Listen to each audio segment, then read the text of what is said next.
ठीक है चलो।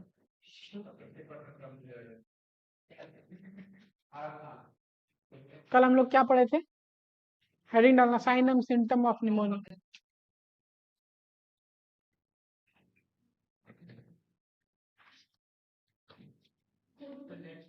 कल गए थे एग्जाम देने हम नॉर्सेट का। नॉर्सेट का एग्जाम प्री था, प्री और मेंस दो होता है। तो प्री एग्जाम में 100 सवाल आए थे, 80 एक तरफ 20 एक तरफ। तो 80 में मैंने किया 57 और 20 में किया मैंने 14।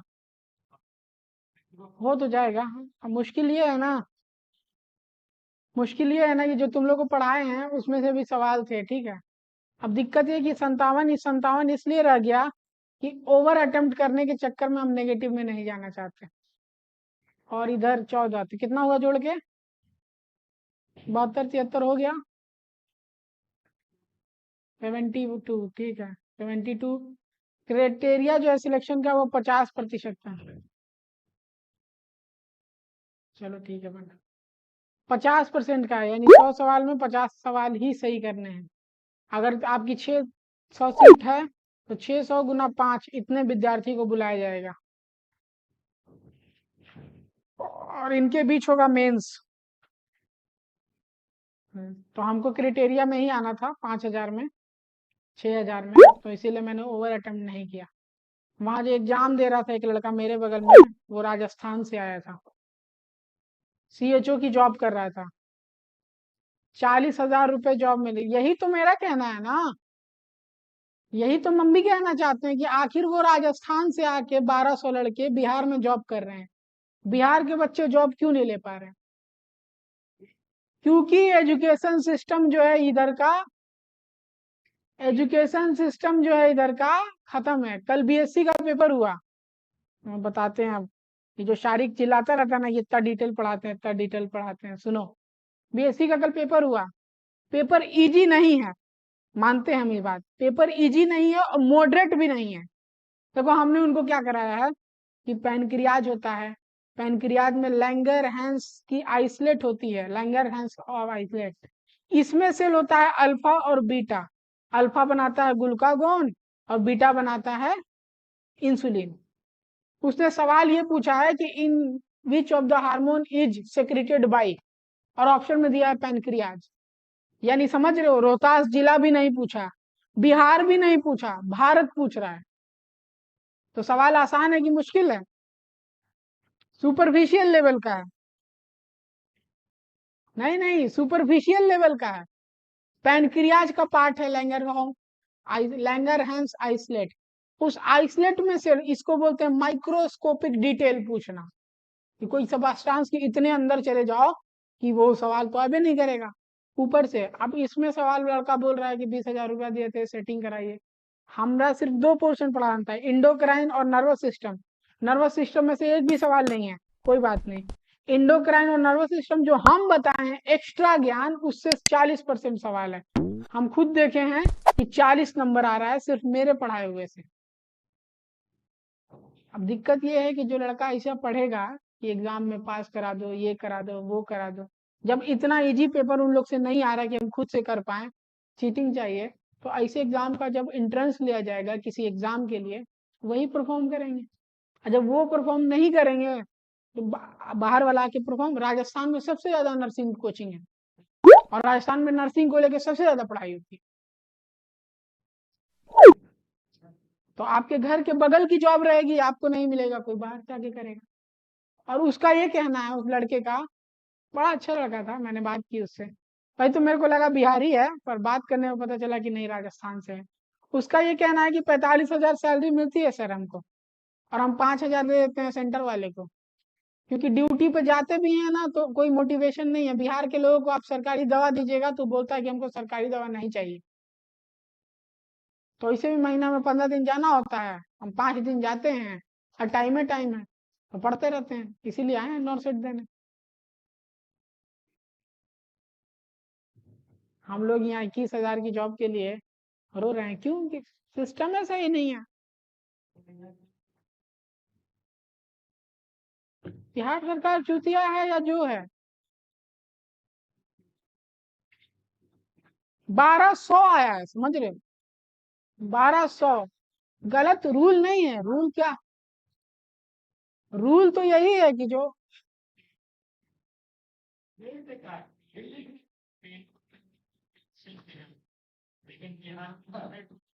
देखो, हम भी गए थे हरियाणा पढ़ने के लिए, तो मेरे को वहां जनरल फाइट करना पड़ा था। मतलब वहां के राज्य, तू भी यहाँ ऐसे नौकरी नहीं लिया, जनरल फाइट किया। बीसीई बीसीबी कोनो में औकात नहीं थी, वो राजस्थान वाला इतना पढ़ लिख के आया था। जनरल 12, एक दो आता तो मान सकते थे, 1200 लड़का है। वो पढ़ता है, उससे सवाल किया 5 गो 4 गो बता दिया, तो किसको नौकरी देगा? तुमको कोई आदमी रखना है अपनी कंपनी में, चाहे वो राजस्थान का हो बिहार का हो, तुमसे सवाल करेगा, जो बताएगा उसको रखेगा नौकरी पे। जाहिर सी बात है। कहता सर मन नहीं लगता है यहाँ, हमका बिहार तो बहुत अच्छी जगह है। कह रहा था कि अपनी अपनी चीजें हैं। देखो,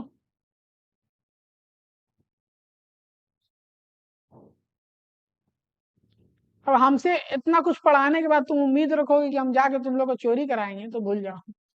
हम नहीं कराने वाले।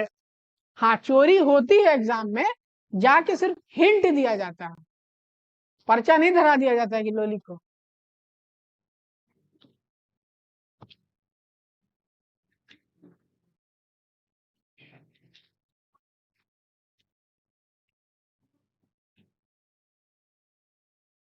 चलो बताओ, साइन एंड सिम्टम क्या आएगा निमोनिया का?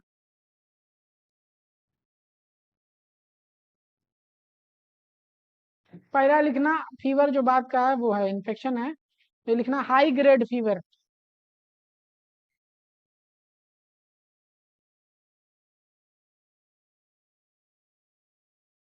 विद चिल्स, ठंडा लगेगा।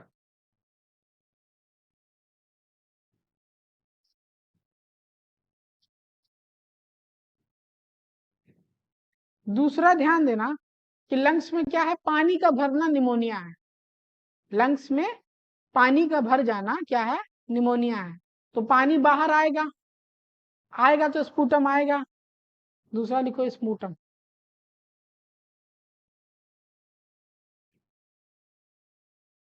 और इसको 3 पार्ट में बांट देना।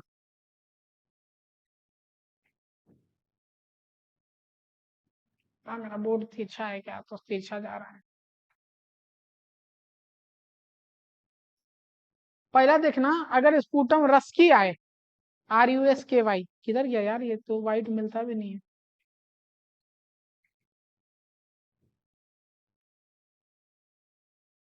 अगर स्पूटम जो है रस की आता है, तो ये इन्फेक्शन है स्ट्रेप्टोकोकस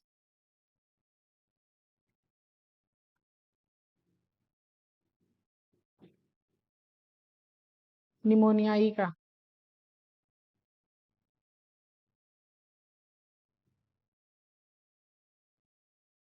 अगर स्पूटम ग्रीन आता है, सूडोमोनास बैक्टीरिया है।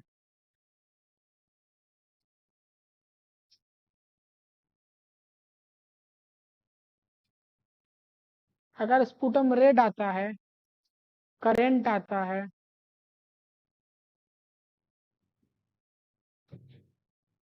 जेली लाइक आता है,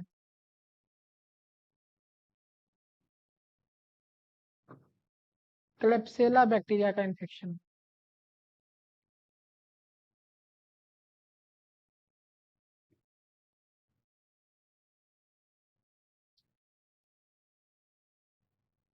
यार यही तो दिक्कत है हमको ना, कर्सर ही नहीं दिख रहा, तो हम कहाँ जाएं? ब्लैक करना पड़ेगा बैकग्राउंड, अगले से ब्लैक।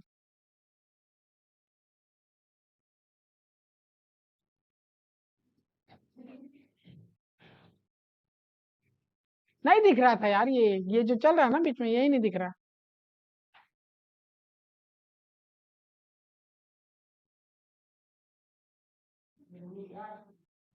ये हाइलाइटर, हाइलाइटर ऊपर पोता के पोतने का काम कर रहा है, क्या ही किया जाए। हाइलाइटर आता है कि वो हाईलाइट करे, या इसी में ज्यादा हाईलाइट है। चलो आगे बढ़ा जाए।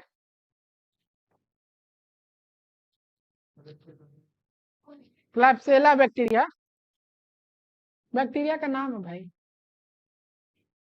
क्लेप्सेला।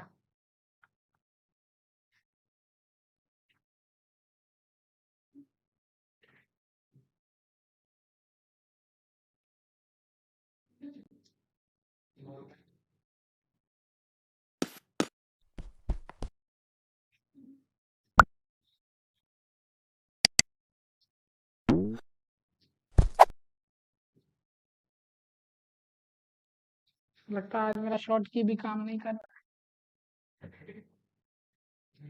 तीसरा लिखो,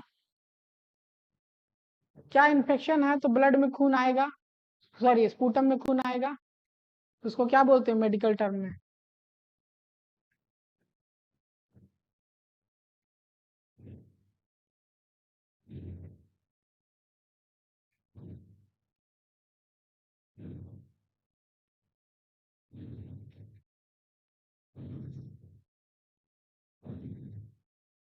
चौथा बताओ।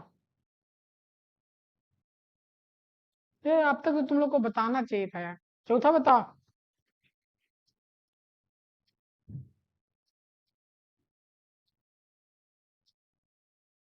लंग का इन्फेक्शन है, सांस लेने में तकलीफ होगी कि नहीं होगी? होगी। ब्रीदिंग डिफिकल्टी को मेडिकल टर्म में क्या बोलते हैं? कॉपी पलटो, पीछे देखो।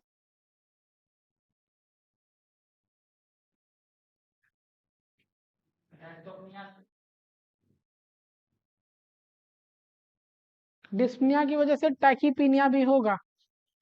टैकी मतलब बढ़ जाना, पीनिया मतलब श्वसन दर।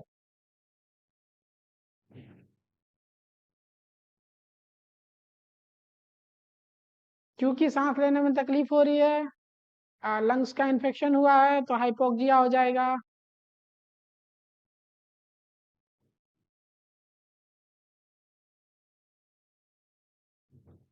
फ्लूरेंट स्पूटम आएगा।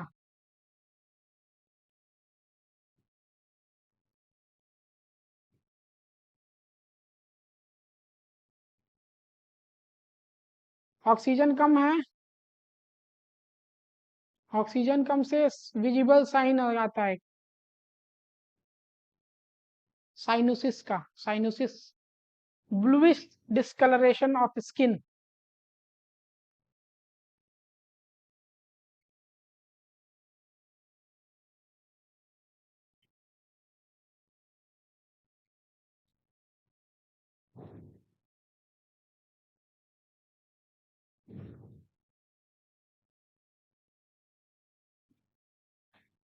Dehydration.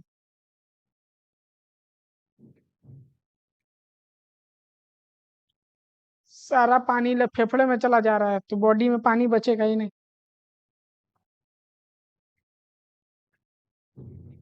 Crackles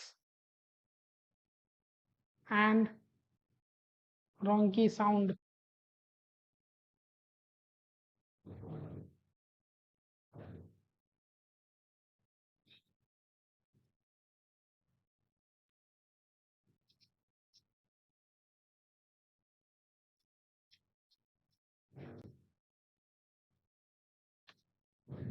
sign and symptom हमने पढ़ा, पहला high grade fever with chills, दूसरा स्पूटम। स्पूटम तीन तरह से आ सकता है, रस की आएगा तो स्ट्रेप्टोकोकस निमोनियाई का इन्फेक्शन है, ग्रीन आएगा तो सूडोमोनास बैक्टीरिया का इन्फेक्शन है, रेड आएगा कंकरेंट मतलब तुरंत तुरंत जेली लाइक आएगा तो क्लेप्सेला बैक्टीरिया का इन्फेक्शन है।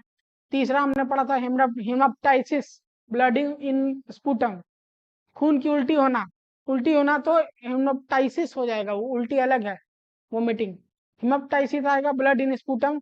डिजनिया होगा क्योंकि ऑक्सीजन हो रहा है कम, तो ऑक्सीजन जब कम हो रहा है तो सांस लेने में तकलीफ हो रही है, इसीलिए आदमी अपना श्वसन श्वसन दर यानी रेस्पिरेशन का रेट ऑफ रेस्पिरेशन इंक्रीज कर लेगा तो टैकिपनिया हो जाएगा। दिल अगर इंक्रीज करेगा तो टैकिकार्डिया हो जाएगा। हाइपोक्सिया होगा क्योंकि ऑक्सीजन कम जा रहा है। प्लूरेंट स्पूटम आएगा, O2 डिक्रीज होने की वजह से साइनोसाइसिस, साइनोसिस दिखने को मिलेगा। उठा के शाबाश, साफ करवाते हैं, कराते हैं प्रबंध। फिर डिहाइड्रेशन हो जाएगा और क्रैकल साउंड आएंगे। अब अगला है स्टेजेस ऑफ निमोनिया।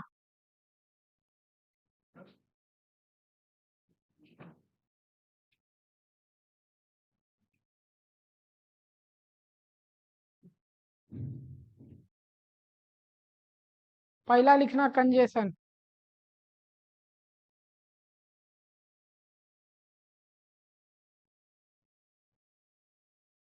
1 से 2 दिन के लिए होता है। हेवीनेस ऑफ चेस्ट हो जाएगा, छाती भारी भारी लगेगा।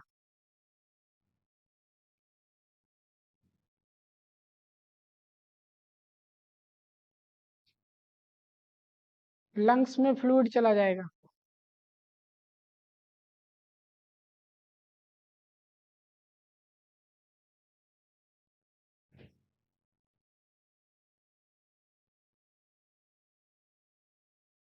दूसरा रेड,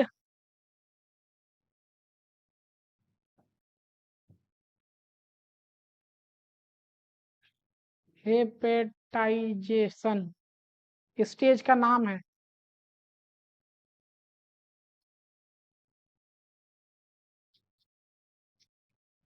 3 से 4 दिन।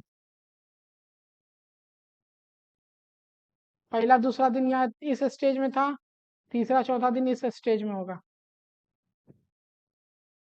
कंसोलिडेशन हो जाएगा, जो फ्लूइड एकुमुलेट किया था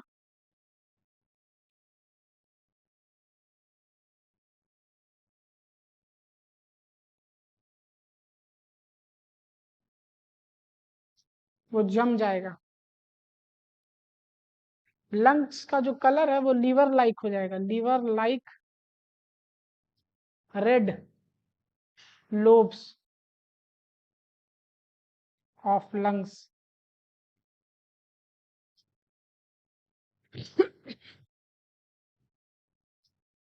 इसी में लिखना देखो, आरबीसी इंक्रीज,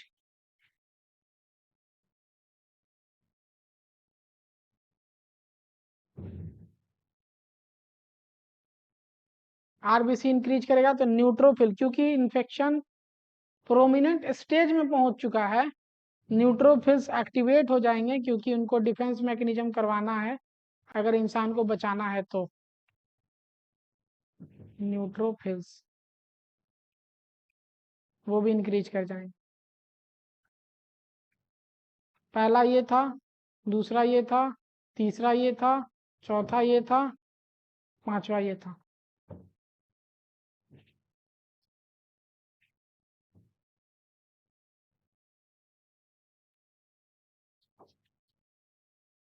एक और स्टेज लिखना ग्रे, उस पेज पे करा देंगे, ग्रे हेपेटाइजेशन।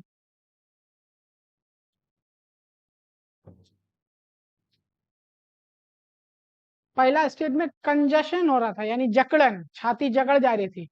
दूसरा रेड हेपेटाइजेशन इसलिए बोला गया है कि जिस लोब में, लंग्स के जिस लोब, लोब क्या होते हैं हम लोग पढ़ा था, 18 लोब होते हैं। लंग्स के किसी खास लोब में अगर निमोनिया हुआ है तो उस लोब का कलर इन्फेक्शन की वजह से रेड हो जा रहा था, इसीलिए हमने उसको बोला रेड हेपेटाइजेशन। अगला लिखो ग्रे।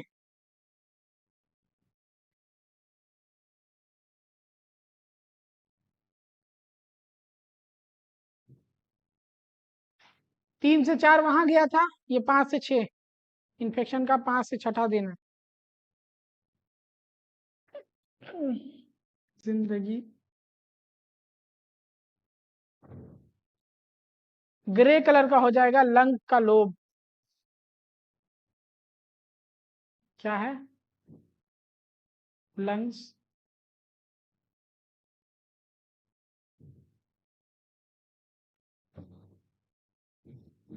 यहाँ WBC इंक्रीज करेगा कि डिक्रीज करेगा?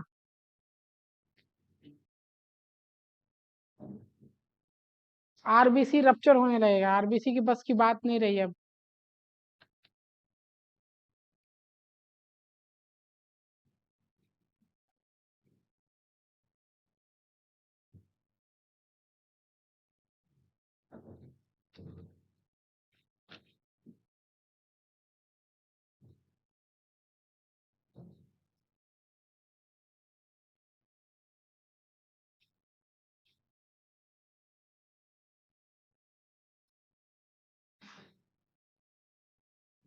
टेस्ट किससे कराओगे, किस चीज से टेस्ट कराओगे निमोनिया का?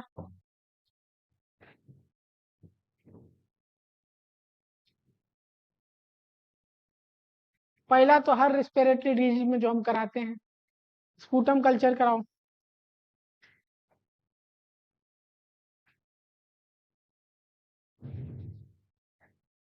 ये क्या है, कंफर्मेटिव है, पता चल जाएगा।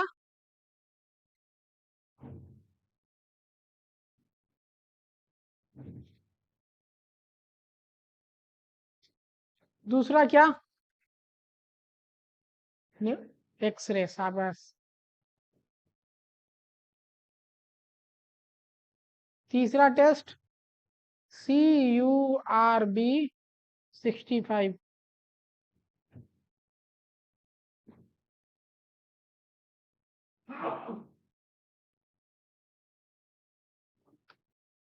लिखो CURB 65।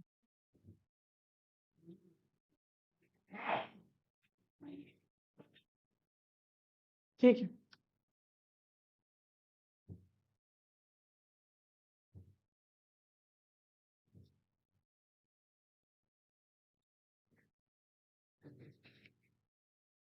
C4 कंजेशन,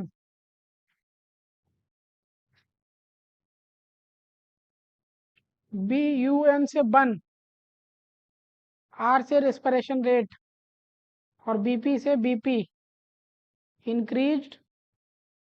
इंक्रीज, बन का मतलब होता है ब्लड,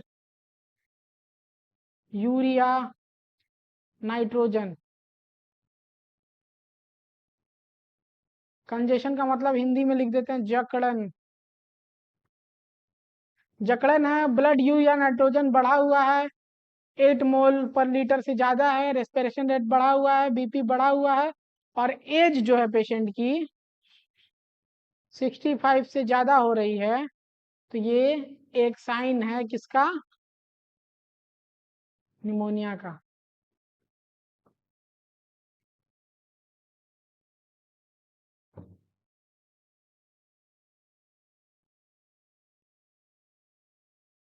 एक लाइन यहाँ लिख देते हैं, देखो, BUN यानी ब्लड यूरिया नाइट्रोजन।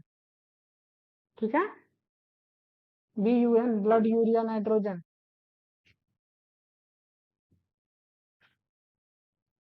बढ़ेगा क्योंकि डिहाइड्रेशन हो रहा है पेशेंट में।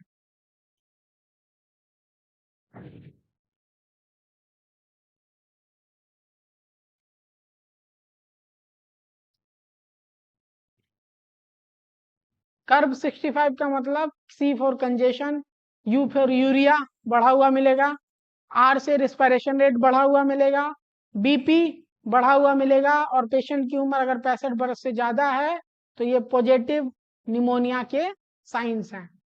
समझ में आया?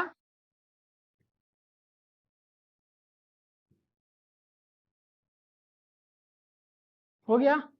अगला लिखो, वेंटी पेशेंट में अगर निमोनिया हो जाए।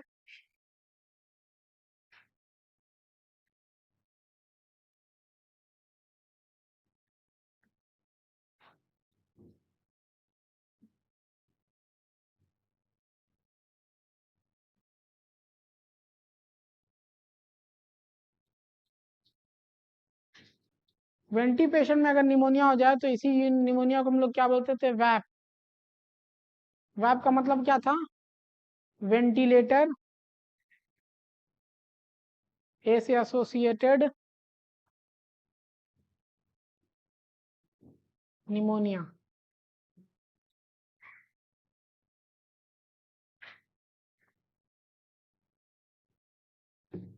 वैप बंडल में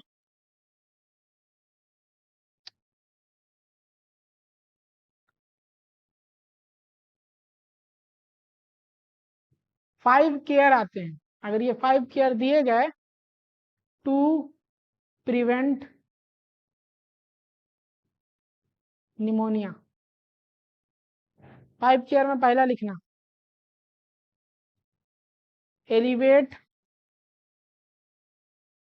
the bed of patient more than 30 degree. मतलब वेंटिलेटर पे अगर कोई पेशेंट है तो उसका सिर 30 डिग्री से ज्यादा ऊपर करके रखना है।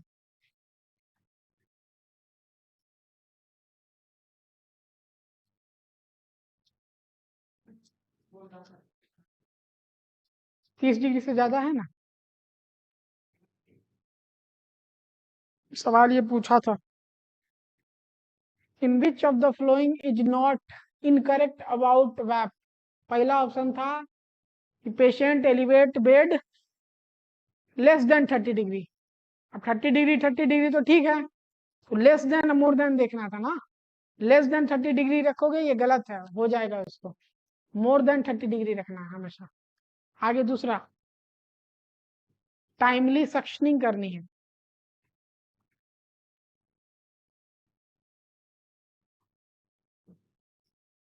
Glottis, epiglottis and oral suctioning.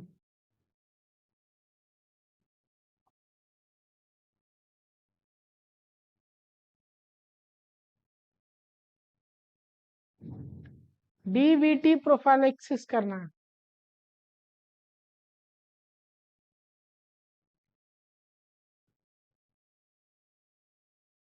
मतलब डीवीटी पंप चालू कर देना है कि कोई थ्रम्बस कोई क्लॉट नहीं बने उसके वेन में। डीवीटी प्रोफाइलेक्सिस बताना पड़ेगा। डीवीटी देखो होता क्या है ना, कि जैसे ये पेशेंट है लेटा हुआ है, ऐसे ही तुम समझ लो। पेशेंट है वो लेटा हुआ है, पैर उसका सीधा है। तो कई बार क्या होता है ना कि जो पेशेंट इलाज में होता है, कहीं पे ब्लड एक जगह रुक जाने की वजह से वो ब्लड का क्लॉट बन जाता है। अब ब्लड का क्लॉट बन गया है तो सर्कुलेशन में बना है, सर्कुलेशन के साथ साथ दौड़ेगा। अब जहाँ पे ब्रोंकाई है, जहाँ पे अल्वोलाई है, वहां पे जो कैपिलरी है वो बहुत पतली हो जाती है, बारीक। तो अगर गलती से क्लॉट ब्रोंकस में, ब्रोंकोट्रैकिया में घुस गया और कैपिलरी में अल्वोलाई से तो पास नहीं करेगा ना, तो वहां पर जमा देगा। जमा देगा तो एयर का एक्सचेंज करने का वो नियत खत्म। अगर रास्ता रोक दिया है तो ब्लड आगे जाएगा नहीं जाएगा, तो ब्लड ही ना था जो ऑक्सीजन अपने अंदर लोड अनलोड कराता था। तो अगर कभी ब्रोंकस में, ब्रोंक्यूल्स में या फिर एल्वोलाई में, सिंपल बोलता हूं मैं, एल्वोलाई में किसी भी कैपिलरी में ये डीबीटी प्रोफाइलेक्सिस करेंगे, अगर थॉम्बस अटक गया तो वहां से कनेक्शन काट देगा, यानी कि वहां से अब ऑक्सीजन का एक्सचेंज नहीं हो सकता। एक्सचेंज नहीं हो सकता तो पेशेंट को आएगी डिजनिया, और ये पहला साइन है इन्फेक्शन शुरू होने का। कहीं पर अगर ब्लड नहीं पहुंच रहा है, सबसे पहले वो जान बेजान होगा। बेजान का मतलब इन्फेक्शन उसमें होना शुरू हो जाएगा। ठीक है।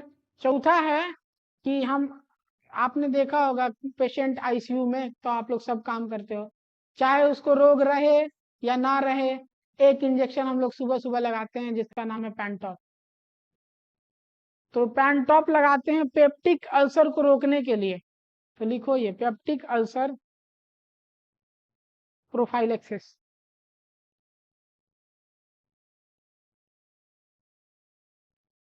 क्योंकि अगर पेप्टिक अल्सर हुआ,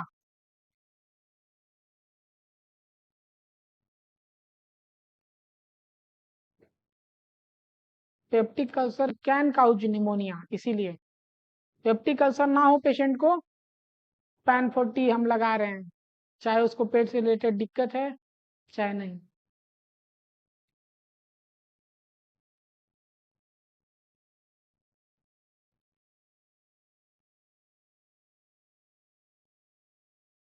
पांचवा केयर है इसका सेडेशन वेकेशन।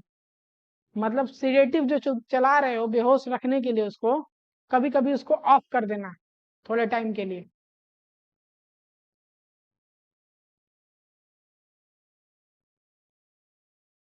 ये सीडेशन वेकेशन किस लिए करते हैं कि पेशेंट जल्दी एक्सट्यूबेट हो जाए।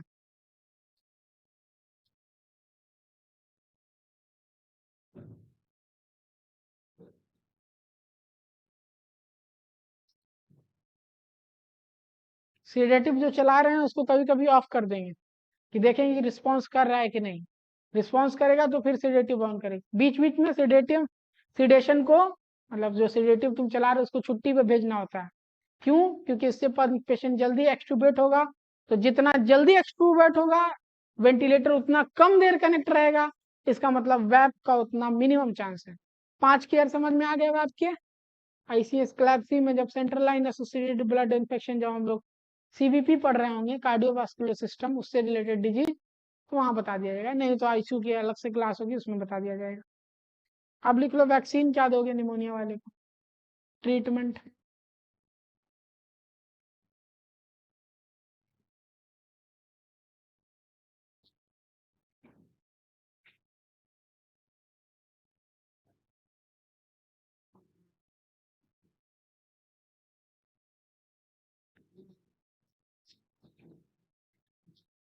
एक तो नंबर में आ गया कि वैप ही, वेंटिलेटर जिस है उसको वैप चलाएंगे। दूसरा नंबर लिखो वैक्सीन्स।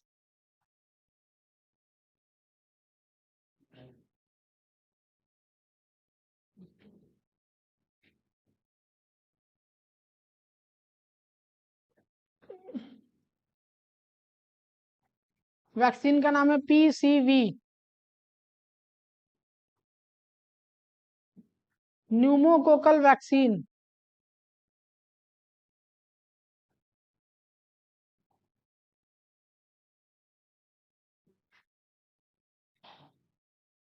ये वैक्सीन लगती है चाइल्ड को या इन्फेंट को। इसको लगाते हैं PCV13। कहाँ लगाते हैं? वेस्टस ग्लूटेरिस मसल में। अभी वेस्टस ग्लूटेरिस क्या है?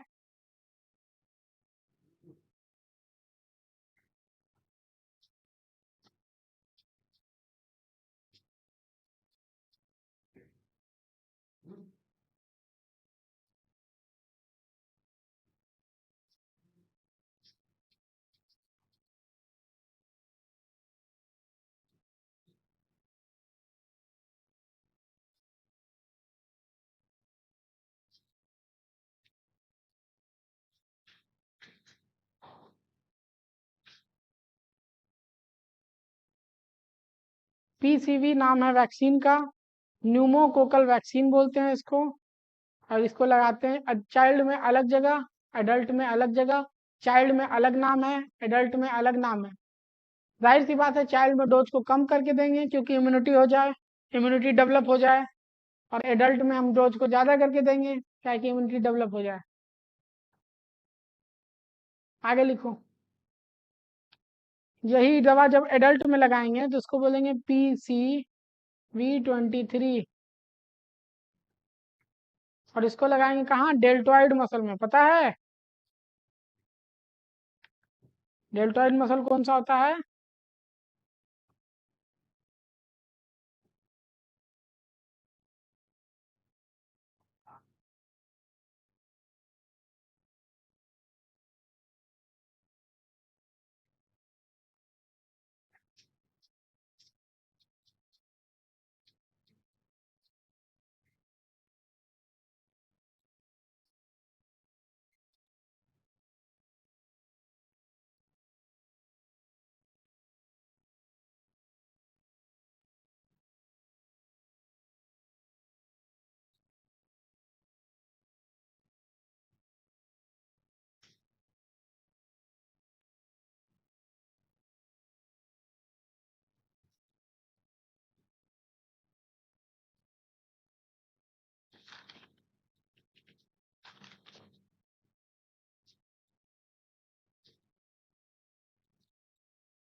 आगे लिखना ट्रीटमेंट एंटीबायोटिक्स।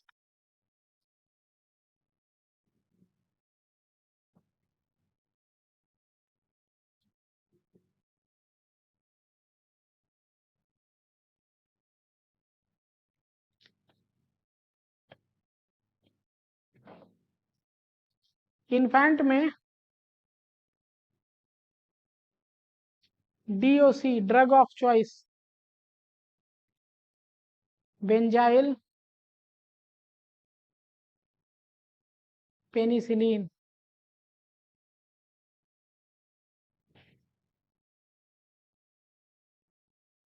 एडल्ट में जो ट्रीटमेंट है वो कुछ अलग तरीके से किया जाता है।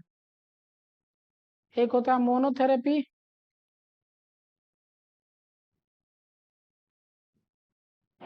एक होता है di therapy.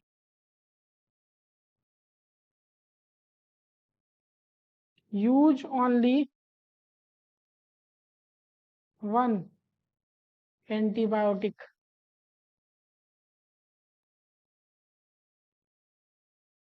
Use more than one antibiotics।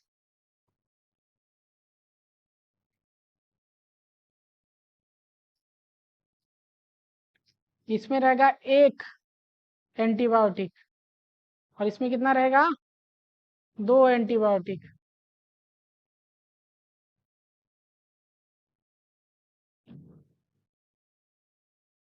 Example यहीं पे लिखा दें, जैसे सिफेक्सिम या आगुमेंटिन, इससे ट्रीट करेंगे इसको।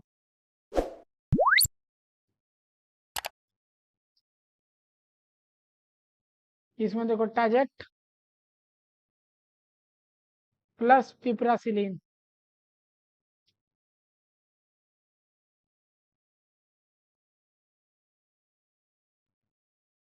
रेस्पिरेटरी इन्फेक्शन में देखा होगा एक टैजेक्ट नाम का दवाई आता है, उसमें दोनों मिला हुआ होता है। और उसकी खास बात यह है कि साला बहुत जिद्दी होता है, नहीं घुलता है। उसको जितना जिद से घोलोगे ना उतना जल्द, बहुत लेट लगेगा। मैं पानी डाल के एक बार हिला के छोड़ दो उल्टा करके। हम तो पेशेंट के ड्रॉर में रख देते थे, 4 बार सुनाती थी इंचार्ज हमारी। जब दवाई लगाना हो तब डिजोल्व किया करो, दवाई अपनी इफेक्टिबिलिटी खो देती है। बात सही है, पर वो जिद्दी मुल्ला उसको समझाएगा कौन।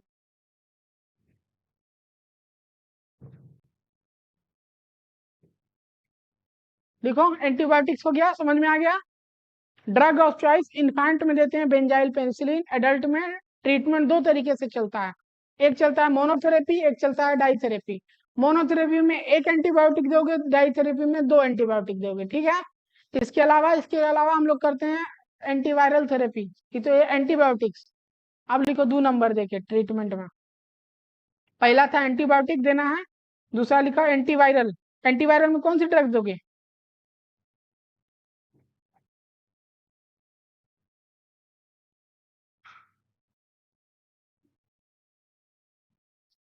एक तो बहुत कॉमन है, सुना होगा,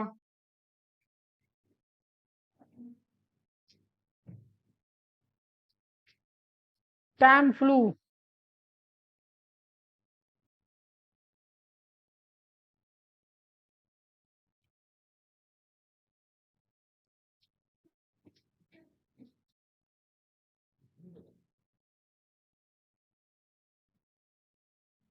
ये ओसाल्टावीर जो है ड्रग ऑफ चॉइस है स्वाइन फ्लू की।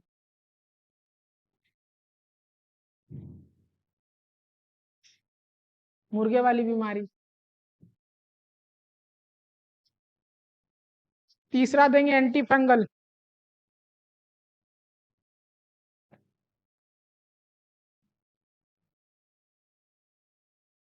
लिख लेना, टू रिस्ट्रिक्ट ग्रोथ या टू ट्रीट वायरल। ये एंटी फंगल क्यों देंगे, टू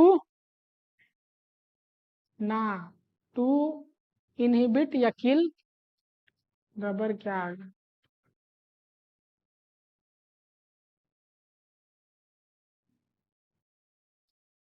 फंगस। या इसे लिखो टू ट्रीट द फंगल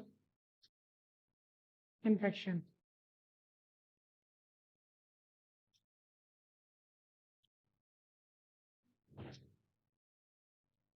नाम सुना है इसका, एम्फोटेरासिन।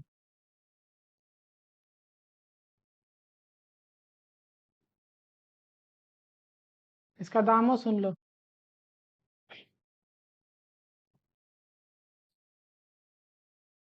तुम्हारी एक सैलरी में वही आ जाएगा पूरा।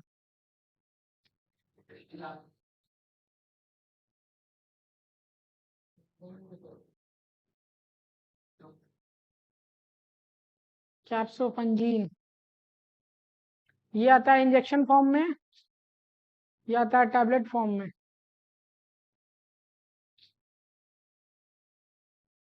ये वाला दवाई हम लोग दिए हैं, कैम्फोटेरासिन, बड़ी मुश्किल से बाहर से मंगाए थे। जब चालू करना हुआ तो सर बोल रहे बंद कर दो, हमका पहले नहीं बोल सकते थे। तो जो हमारे ऑन ड्यूटी डॉक्टर थे उन्होंने बोला कि चला देना, थोड़ा सा गिरा देना डस्टबिन में, जब आएंगे सर तो बोल देंगे क्या अब इतना जा चुका था, आप क्या करें इसको। सुनने वाला ने उलट सुन लिया, उसने थोड़ा सा बचा लिया, सारा गिरा दिया डस्टबिन में। 18,000 रुपया पानी में। कंसेंट लगता है इन दवाओं के लिए, मॉनेटरी पर्पस के लिए, ऐसा नहीं कि दवा का कोई सीवियर रिएक्शन हो गया। दवा का कंसेंट इसलिए लगेगा, शारीरिक का कोई पेशेंट है और शारीरिक को पता ही नहीं हमें एम्फोटेरासिन चला दिया, तो महंगी दवा है ना, इसलिए। अगर जरूरत पड़ी, कितना नंबर है ये?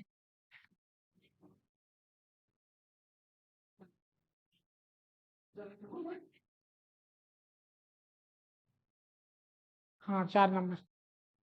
अगर जरूरत पड़ी, इफ नीडेड, ऑक्सीजन दोगे।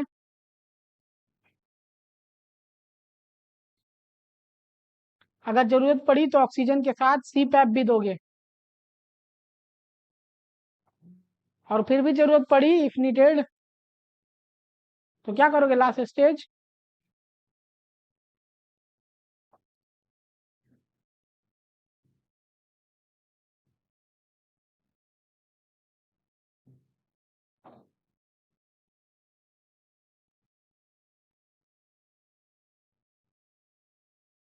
अच्छा, वेंटिलेशन पे भेजने की जरूरत क्यों पड़ी?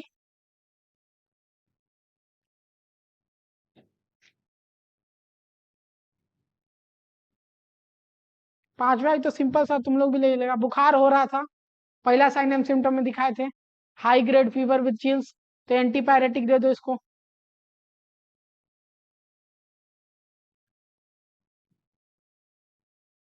छठा सातवां बताओ, खुद से भी दिमाग चलाओ। अरे सांस लेने में तकलीफ हो रही थी तो ब्रोंको डायलेटर दे दो।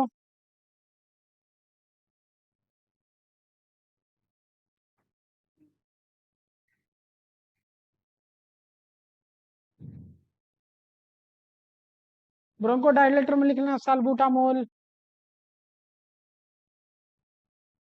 सातवां, म्यूकस क्रिएट हो रहा था, तो म्यूकस को निकालोगे, निकालने के लिए स्टीम भी दे दो।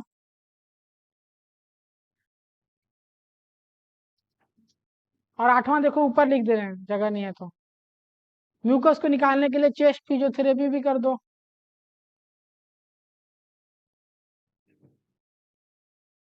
ये सब तुम लोग खुद से दिमाग चलाओ रे।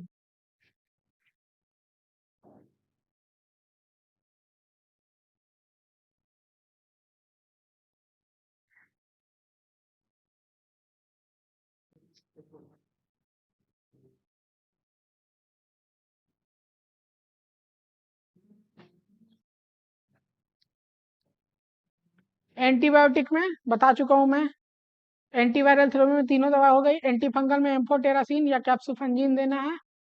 फिर आगे अगर जरूरत पड़ी तो ऑक्सीजन सपोर्ट देंगे, फिर भी जरूरत पड़ी तो सी पैप लगा देंगे, फिर भी जरूरत पड़ी तो जयराम जी की वेंटिलेशन पे डाल दो, आया तो भी ठीक, नहीं आया तो जाने वाला था ही।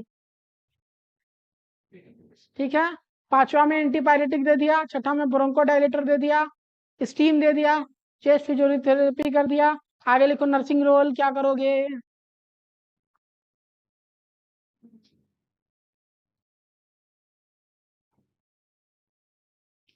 पहला कि पेशेंट को हमेशा सेमी फाउलर पोजीशन देनी है।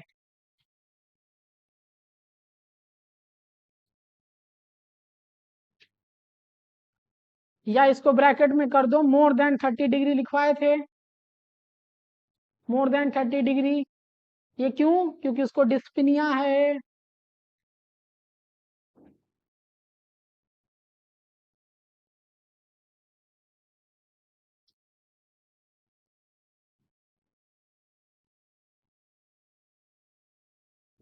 फ्लूइड इंटेक बढ़ा देना है।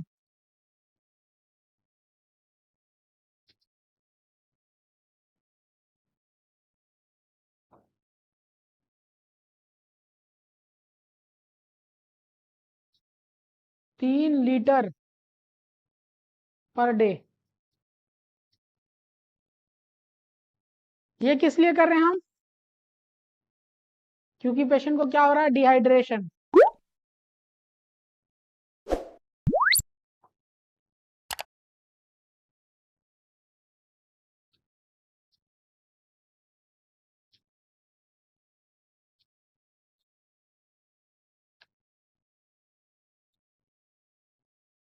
फीवर जब आएगा, स्पॉन्ज देना है, स्पॉन्ज। क्या? फ्लूइड इनटेक बढ़ा देना है 3 litre per day to treat dehydration. कोई दिक्कत? अच्छा, पॉइंट तो तुम लोग भी देख सकता है यार। क्या है, नहीं छोटी छोटी बातों के लिए हमको बुला लेते। फीवर आएगा तो स्पॉन्जिंग करनी है उसको। हो जाएगा। चौथा, डाइट कैसी रखोगे? डाइट जब भी इन्फेक्शन हो प्रोटीन को ज्यादा करो।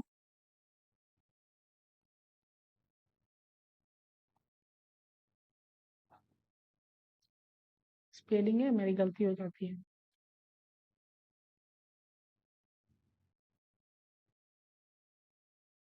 कैलोरी को हाई करो।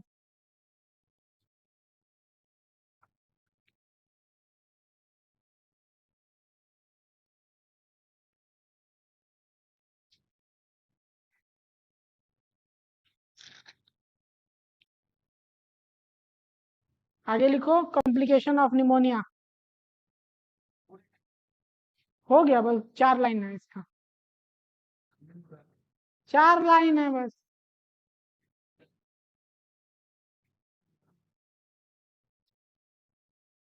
नहीं ट्रीट करोगे तो गोल हो सकता है सिस्टम। Respiratory failure. नहीं तो हो जाएगा pulmonary oedema.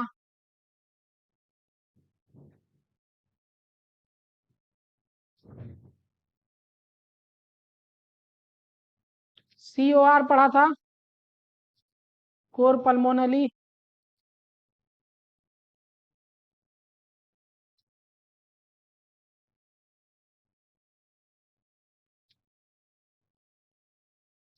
Bronco pleural fistula.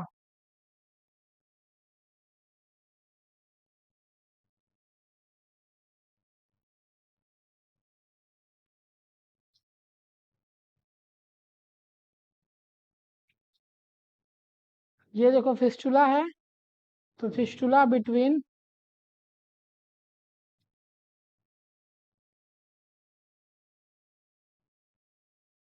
Bronchus and plural.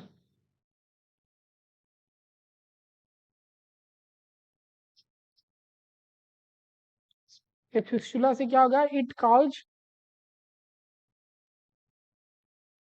Pleural effusion.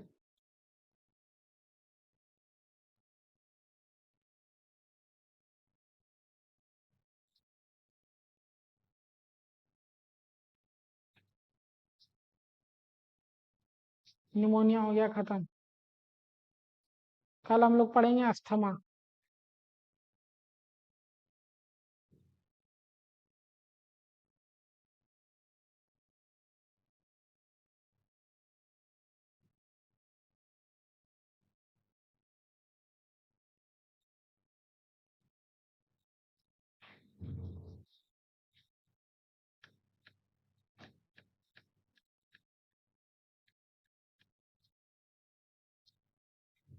High grade fever होता था, स्पुटम आता था 3 तरह का, रस्की, ग्रीन और रेड।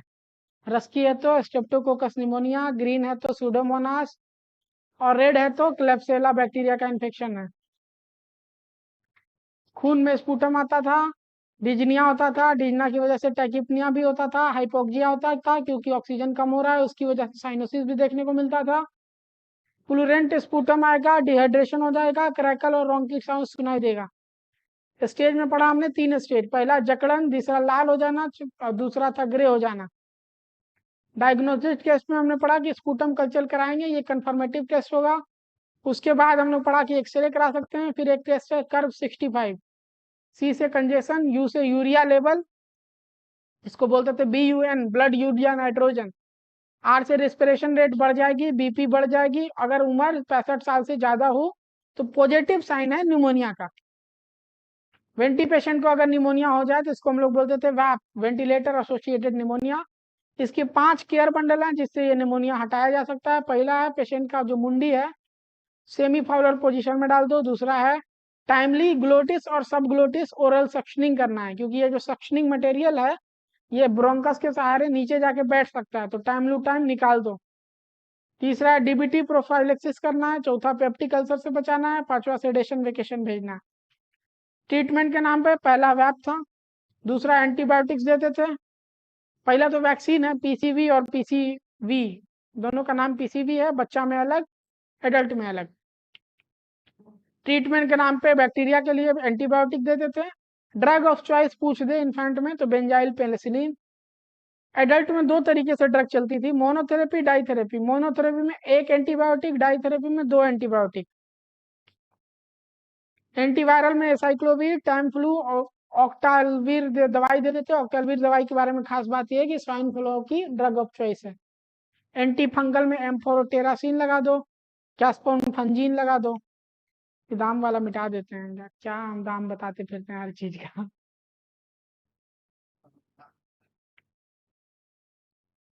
अगर जरूरत पड़ी तो ऑक्सीजन का सपोर्ट दे दो, CPAP पे रख दो। फिर भी जरूरत नहीं आ रही है तो पेशेंट को वेंटिलेशन पे डाल दो। एंटीपायरेटिक दे दो, ब्रोंकोडायलेटर दे दो। नर्सिंग रोल 4 गो था। कॉम्प्लिकेशन ऑफ निमोनिया था। इलाज नहीं करोगे तो रेस्पिरेटरी फेलियर हो जाएगा, पल्मोनरी एडिमा हो सकता है, कोल पल्मोनरी हो सकता है, ब्रोंकोफ्लूरल फिस्टुला हो सकता है। इसके बारे में हमने लिखा है ये।